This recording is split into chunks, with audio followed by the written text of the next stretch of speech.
Hello, I'm Amy Allison, back again with Colin Finlay, the photojournalist responsible for this very impactful and beautiful art installation. Colin, when I look at the accordion presentation of this book of photos, on one side are the very disturbing images of Darfur refugees that we've been talking about, and on the other side, images from Antarctica. What's the connection there?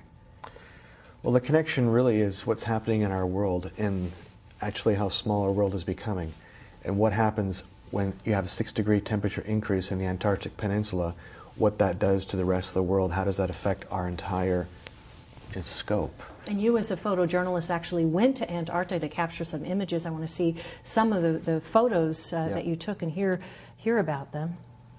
Yeah, some of the, going across really one of the most treacherous bodies of water, the Drake Passage.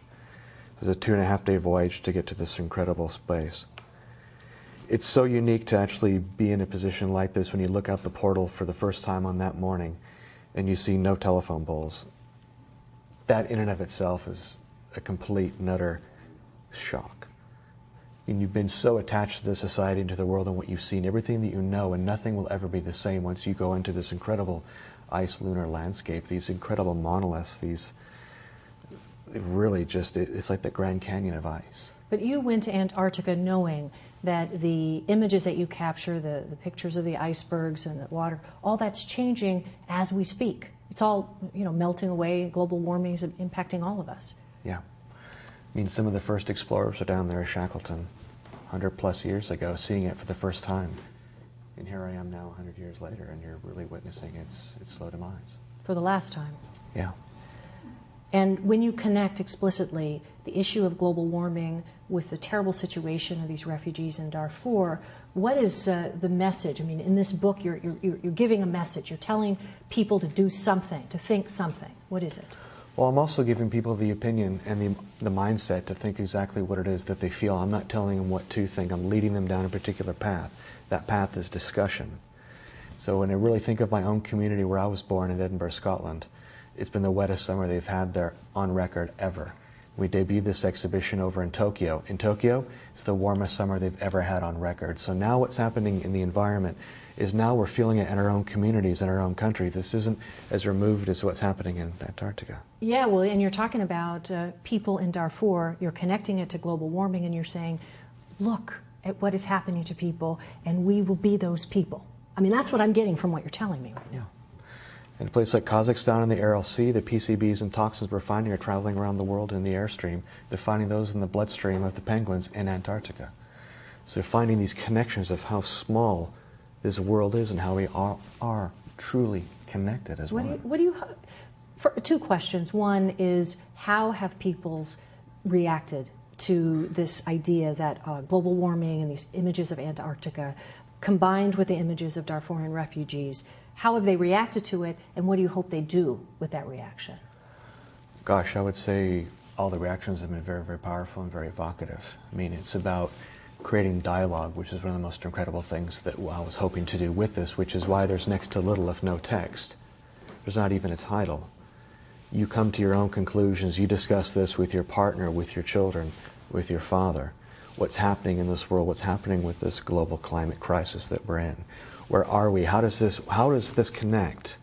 And that's what we're looking to do, is connect these different patterns of what happens. And I know here in Link TV, one of the reasons that we picked this book, and you can see there's no title, there's just latitude and longitude on here, that dialogue, I think, is the very beginning steps, as you were saying, to actually figuring out what the heck to do about these problems. Yeah, dialogue is everything.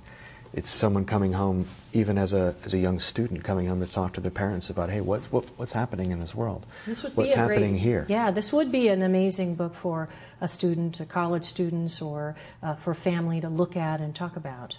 Yeah, and it's something that as you walk around and engage with it, the photographs change and the angle and perspective changes.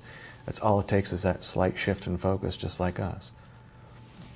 Yeah. Who are we? Well, show us a couple of other photos from Antarctica. Traveled to the extreme. This is a place that not many people ever get to see. Yeah, it definitely is in the -25 category Celsius. And you can see in the bottom of this image about 12 little small penguins, just to give an idea. That's the most difficult thing about Antarctica, is to understand the scale of the enormity of this place. And to see something that small is like, my God, these are tiny penguins. And of course, just coming across this beautiful monument, backlit against the sun. We're sailing out of the Antarctic Peninsula just now, heading back to Ushuaia in the south of Argentina. I mean, it's an adventure of a lifetime, and this isn't something I normally do. I'm always working with people. So for me to go into this place and to photograph nothing but was also, for me, a change in latitude, of course. So I think that's really interesting for me too, is that who am I as the creator of these images? Who are we as the people who bring these messages out to your audience and to my audience, and our responsibility with that. So it's truly an amazing book. I mean, without words, being impacted to connect what we read in the newspaper or things we've heard tell about, for those connections to be made.